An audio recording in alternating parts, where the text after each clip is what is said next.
Oscar Mike.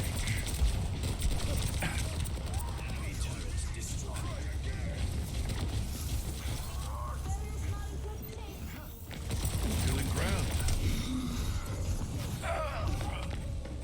Show them what you've got.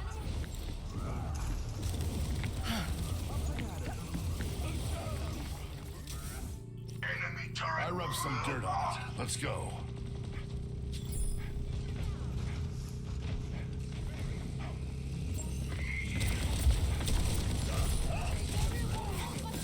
Come get healed. Objective A captured. Escort the payload.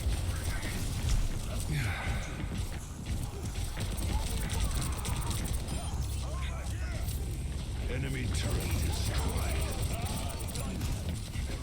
Enemy here. I've got meds. Who needs them? That warms the bones. Enemy turret destroyed. Tactical termination.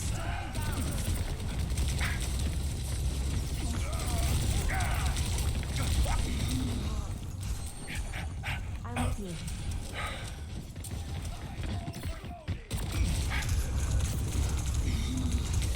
Ultimate is ready. I'm overloaded.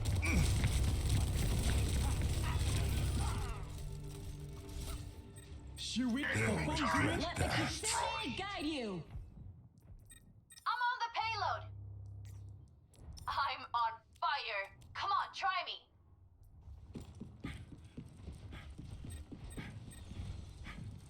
Enemy turret ahead. Fire in the hole!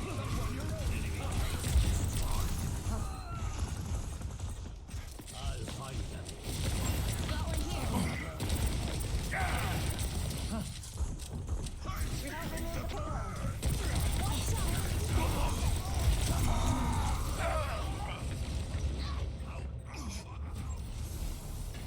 Watch businesses, and trading companies, and were designed to help corporations outperform their competition. To stay ahead of competition, Keiretsus developed a competitive work culture that would keep them one step ahead of their competition. It drove innovation, but also required people in the workforce to work long hours throughout their entire career. So efficiency and productivity increased, fueling the rapid business growth Japan was looking for in a post-war world.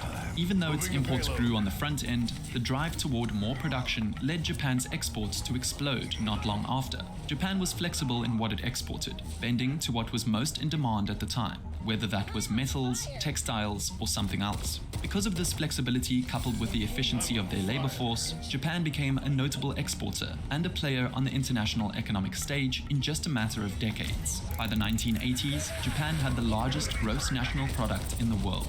Even now, Japan is the third largest economy in the world, with a GDP of $4.2 trillion. During the Japanese economic miracle, it served everyone very well, so the homelessness rate naturally declined in the 1960s and on, as companies needed more workers and both employees and businesses reaped the economic benefits. But as with all economic booms, the growth couldn't last forever. The good economic fortune of the 1980s was due in part to Japan's loose monetary policy. The lax regulations led to an inflated stock market and real estate valuations. This was great while it lasted, but it was clear an economic bubble was forming, so the Japanese financial ministry raised interest rates. But in the early 1990s, it burst. The stock market crashed.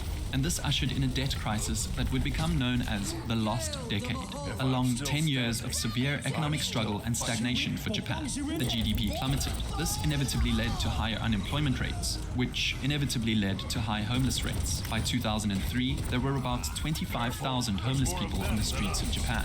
But the last decade didn't just stop by the early 2000s. Its GDP continued to stay extremely low, and then the financial crisis of 2008 hit, crushing the global economy even more, which crushed Japan even more. So their economy has been relatively stagnant for the past 3 decades. And yet, at the same time, homelessness hasn't steadily grown over those decades. In fact, it has decreased. So if the answer isn't economic growth, how has Japan reduced its homeless population to almost nothing? Well, things started changing at the governmental level in the late 1990s, when homeless groups and advocates began to grow more vocal. Tokyo, Japan's capital, started to take notice of these advocates and groups and listen to their concerns. This became especially important because, at the time, the homeless issue was growing rapidly in the country, with thousands considered homeless in Tokyo alone. Many struggled to find permanent employment, and wages were often low, which made it difficult for Japanese people to support themselves. Day laborers especially struggled with finding affordable housing during the last decade. Many homeless people were from blue-collar industries, such as construction, which suffered greatly during the decades of economic stagnation in Japan. Homelessness plagued middle-aged and elderly people more often, as they struggled to find work as they were replaced with younger laborers. These groups began to organize and push back against the government, advocating for their rights. So finally, in 2002, the ball started rolling. The government passed the Homeless Self-Support Act, which was designed to help homeless people reach a point where they could support themselves. As part of the new legislation, Tokyo created self-help support centers to help those who were homeless find employment and become capable of supporting themselves. The homeless policy of the 2000s involved several other aspects, all aimed at discouraging street life and encouraging self-help for the homeless population. The idea wasn't to just get them off the streets temporarily.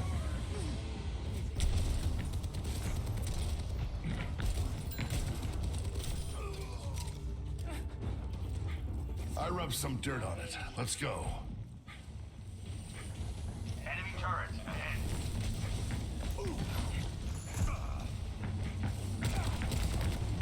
Enemy turret. What is that melody? The behold. Surrender to my will. Incoming. Feeling ground.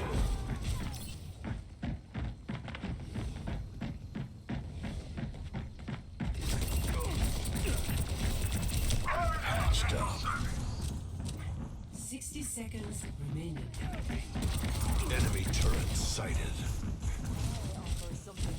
We need to move that payload. I'm on fire.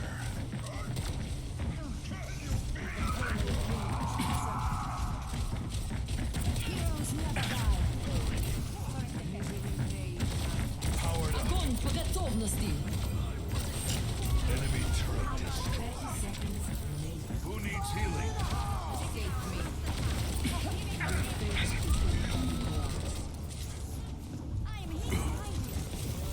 That's better. Your assistance is appreciated. Moving the payload. 10 seconds remaining. Biotics deployed. You can't beat me. Get out of my... Move the payload.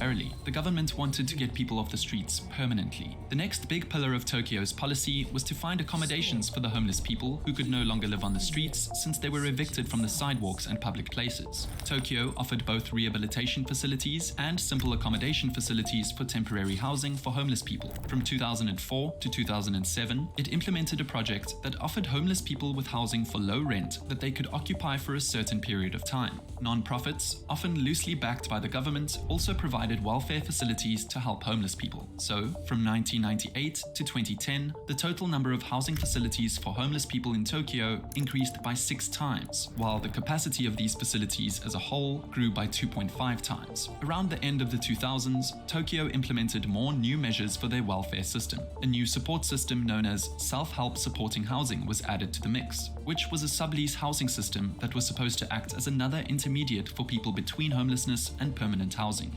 Then there's the actual laws and institutions that play a role. They have a no-nonsense drug policy. The government strictly enforces its policy against illegal drugs and discourages their use. So, as of 2014, only about 1.6% of the Japanese population, via a survey, was found to have tried drugs other than alcohol at some point in their life. This number pales in comparison to the number of people who have tried some form of illegal drug in the US, which is above 50% of the population.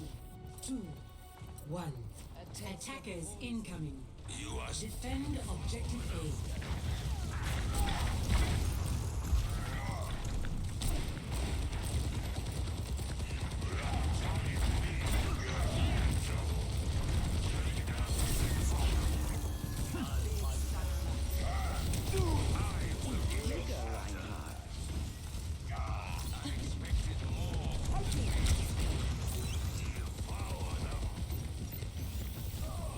Much better. Nodding off. You don't know when to quit. I need a medic.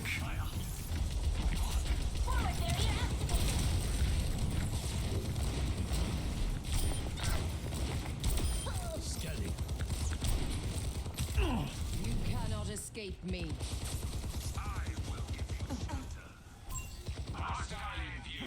A testament to my skill. I'll find them. Put them in the ground.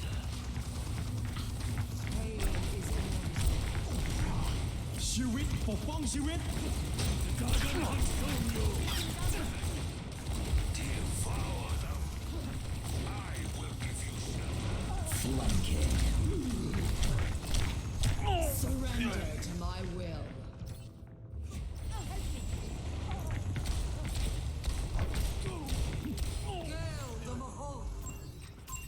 Not exactly what I expected. Unwelcome guests on the objective. My power emanates.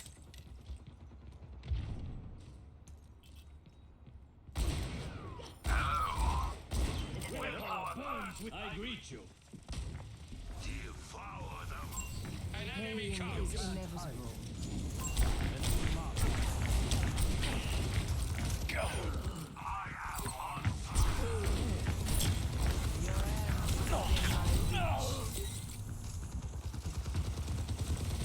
I require assistance. Bullseye.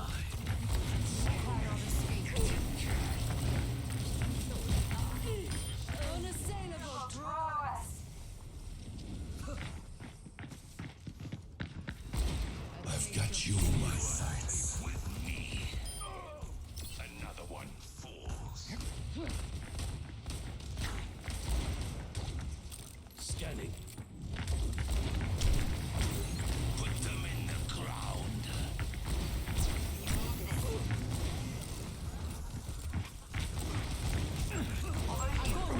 The dragon consume you. 60 seconds.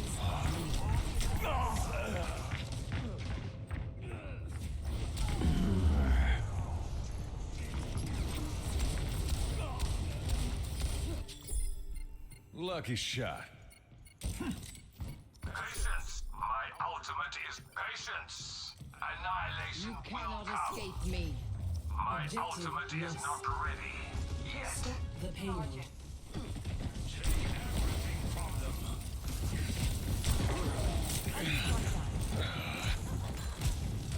Are you senseless? Marketing hotspot. Enemy in sight. Surrender. ชีวิตปกป้องชีวิต It's high noon. Nanoboost administered. وليهم أودك.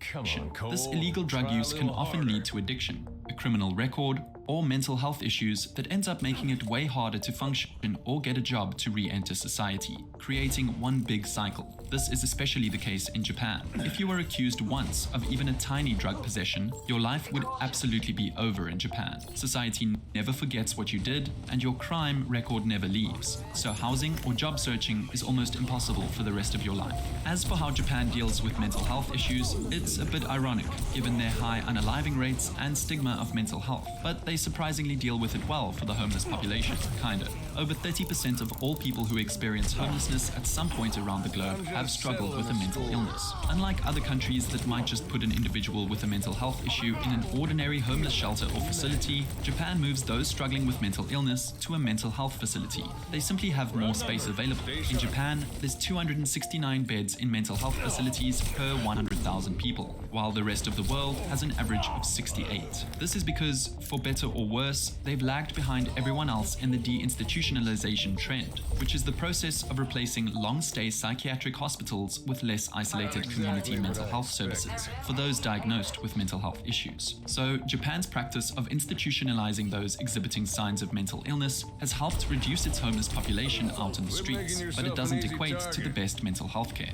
But aside from all the efforts on the government's part to find housing arrangements for the homeless people in the country, there's some other reasons for the lack of homelessness that stem more from a purely cultural aspect than anything else. See, the Japanese government has received a lot of criticism from groups which claim that the number of homeless people in the country is much higher than the amount reported by the government. This would make their nearly 0% homeless rate a lot less impressive. But why wouldn't the government's count be accurate? Is the government intentionally skewing the numbers? Well, perhaps not intentionally, but yes, there's a few legal, social, and cultural reasons that this could be happening. First, we have to take a look at how Japan legally defines homelessness. The definition is much narrower than the definition we might use for what it means to be homeless. The Japanese government defines it as people who live everyday life in public spaces, such as roads, parks, riversides, etc. So they're only counting people who literally live on the street, and not those in homeless shelters and facilities, who technically are without a home. And in Japan, people living on the street is a rarity because of the forced evictions from public spaces common in Japan. The country locks homeless people out of parks, builds anti-homeless architecture, and removes them from public areas. So the numbers of people on the street, or those who count as homeless in the eyes of the government, is very low. So where do all these hidden, undetected homeless people end up? Well, it's become common for some people without permanent residences to sleep in 24-hour cyber cafes.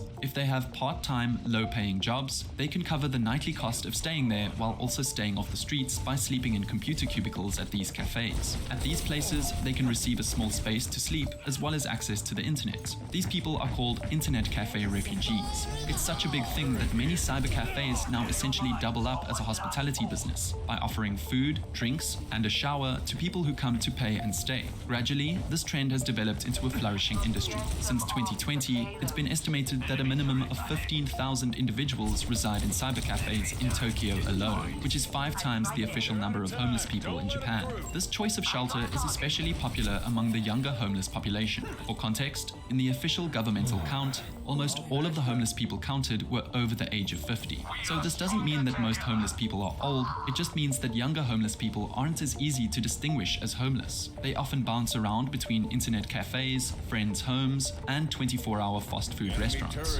Now, you might be wondering why people would go to internet cafes rather than homeless shelters, especially since spending money to stay at these cafes night after night could add up for someone who's already low on funds as it was. Well, this leads me to what I really meant about the culture of Japan towards homelessness.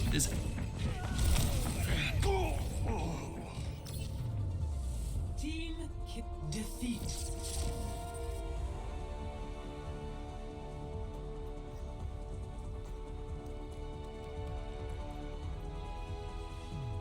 Play of the game.